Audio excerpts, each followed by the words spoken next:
Hi everybody, welcome back to my channel. Thank you so much for joining me. Today I have a shabby chic type of decor DIY. I love it just as much as Farmhouse. I think the two go well together. All of the products in this video are from Dollar Tree. I love Dollar Tree. Anyway, enough talking. Let's get right into the video. So for this DIY, I picked up 2 packs of these ice cream scented bubbles from the Dollar Tree. They come 3 in a pack, but you're only going to need 4. I take all of the liquid out of the cones, rinse them out, dry them, and now they're ready to be painted. Taking my Rust-Oleum chalk paint in the color linen white, I give them 2 coats. I don't worry too much about the top part where my finger is. I do paint it, but I'm not so concerned about that area because you will not see that.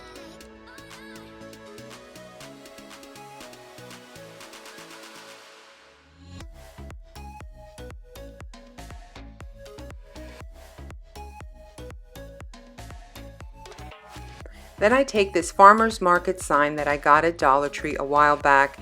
If you saw my Farmhouse DIY video, you saw that I took the decor that was on the front off of it and I made a magnet with it. Now I'm going to use it for this project. Then the same thing, I give this sign 2 coats of paint with the white chalk paint. Now I do alternate between the Dollar Tree sponge brush, the one that you get 8 in a pack at Dollar Tree, and my chalk brush. I just feel like my chalk brush gives me better coverage.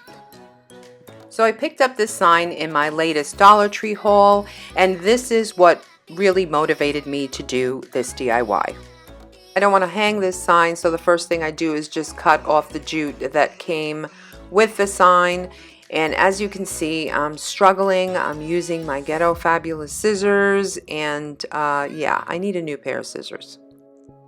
This sign actually had a lot of glitter and whatnot, and I didn't want to take the time to sand it off. I just started painting it, and it worked out pretty well. I thought that it was going to be ruined, and I was going to have to go out and buy another sign, but I did not. It covered very well, and I gave it 2 coats of paint.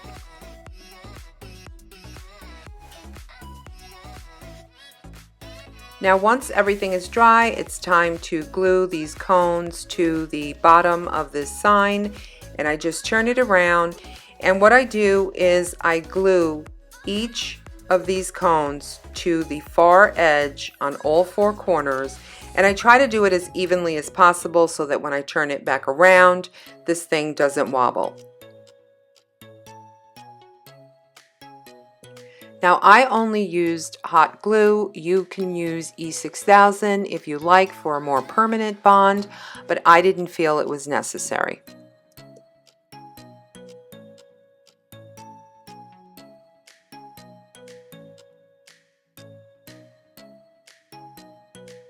I did go back around and put some extra hot glue on all 4 of the cones just for some extra reinforcement. Yeah, and I had to put some extra glue on that bad boy because he was being very disrespectful.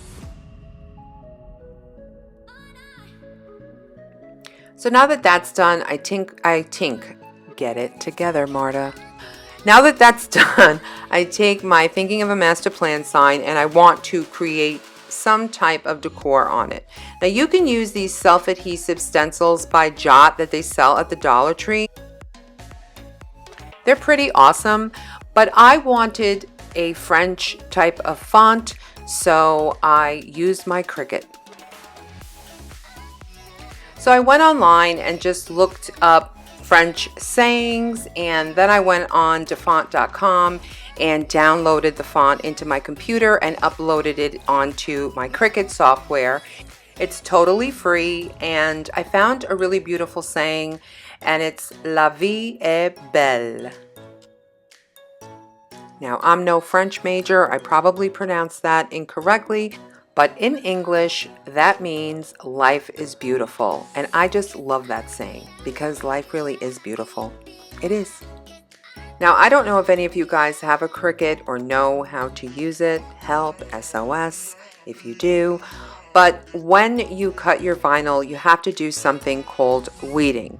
Now, if you're going to use this as a stencil, you have to remove the inside, the pieces of the letters, if that makes any sense.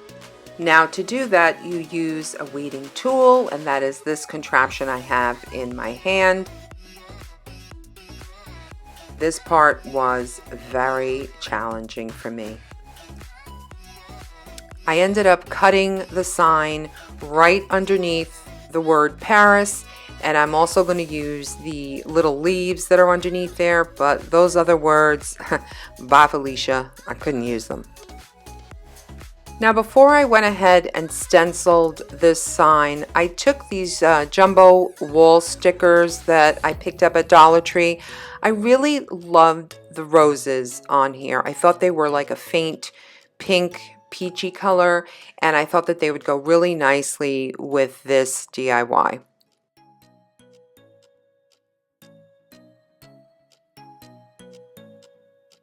So all I did was just cut the rose out. I know it seems like a waste of a really good wall sticker, but I can use the rest of the stuff in another project. I just wanted to incorporate one of the roses, not all of them.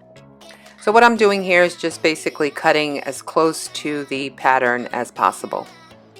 Now these are self-adhesive, so all you do is pull the paper and they're ready to stick onto your surface.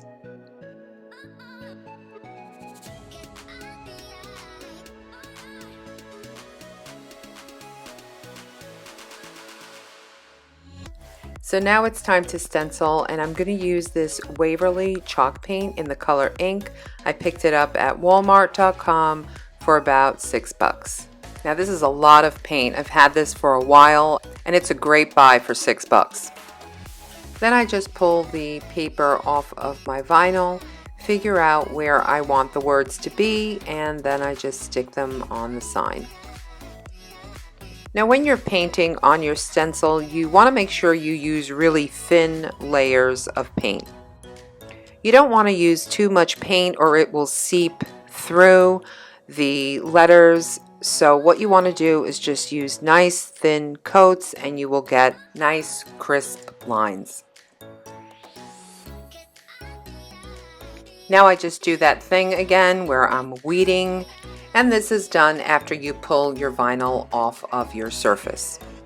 Then I use the same brush that I used for stenciling to give this a little bit of detail by going around the sides with some of the black paint. I do not dip this brush in paint anymore. I just use what's left over. I decided to go back over the sign with a little bit of chalk paint. I'm just dry brushing both the flower and the sign, the parts where I distressed a little too much. And the flower, because I thought it was a little too bright, so I basically wanted to mute it a bit. Now it's time to attach my sign to the seat, and for that all I do is use some E6000 glue and also some hot glue. The hot glue gives the E6000 a chance to dry while creating an immediate bond.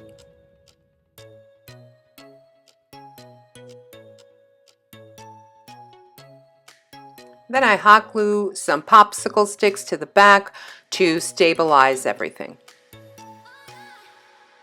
So then I go over the rest of the seat with the same sponge brush, just giving it some extra detailing.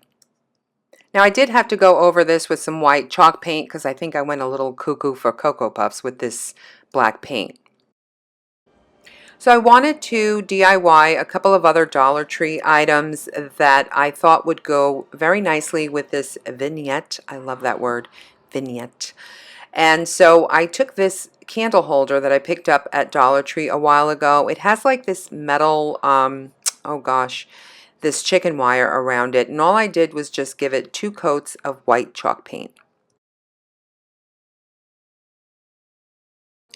So now taking some of my chalk paint, I just pour a little out in a cup and add some water to it. I'm actually down to the end of this can and it can get a little thick.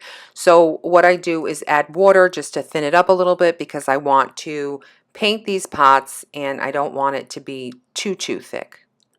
Now this particular one is the mini one and it comes 3 in a pack at Dollar Tree, and the slightly larger ones are 2 for $1. Now, in this last haul, I picked up a few of these crosses. I took the sign that said Grace off of it. It was like a metal sign that said Grace. Took that off of camera, and I hope God doesn't punish me, but I decided that I wanted to use pearls. So remember these eyeglass cords? I bought these at the Dollar Tree as well in my last haul because I couldn't find the packages of pearls that Dollar Tree is selling, and I just took these things apart and used them to create a design on the cross. Now all I did for this was just use some hot glue, and I glued down the biggest pearls first where I thought I wanted them, and then I took in bunches of threes, the little tiny ones, and added them to the cross where I saw fit. So Dollar Tree sells these really cute birds, but I really didn't like the colors and they don't go with my decor. So what I did was I just painted the entire thing with white chalk paint, and then I went in with some gray acrylic paint and painted his feathers, or some of his feathers, with the gray, and also his beak. Then I don't know what possessed me to decide to use pearls for his eyes, but they scared me to death. He looked super creepy, so I took them out and I just painted his eyes black again. Normal birdie. And this is how everything turned out. I am loving this look so much. I can't believe every single thing that you see here came from the Dollar Tree. The flowers, the birdie. Now the birdie is sitting on a makeshift nest, and what I did for that was just take a decorative ball, one of those decorative balls from Dollar Tree, and I just opened it up and just put the bird on it. I don't know, but I think it looks really cute, and I really want to incorporate more of this type of shabby chic decor in my home. I really love it. I really do, and I hope you guys like it too. Maxie seems to really enjoy it. Here he is, he's loving it. Thank you guys so much for watching. I really appreciate you guys so much, and I will see you in my next video. Bye guys.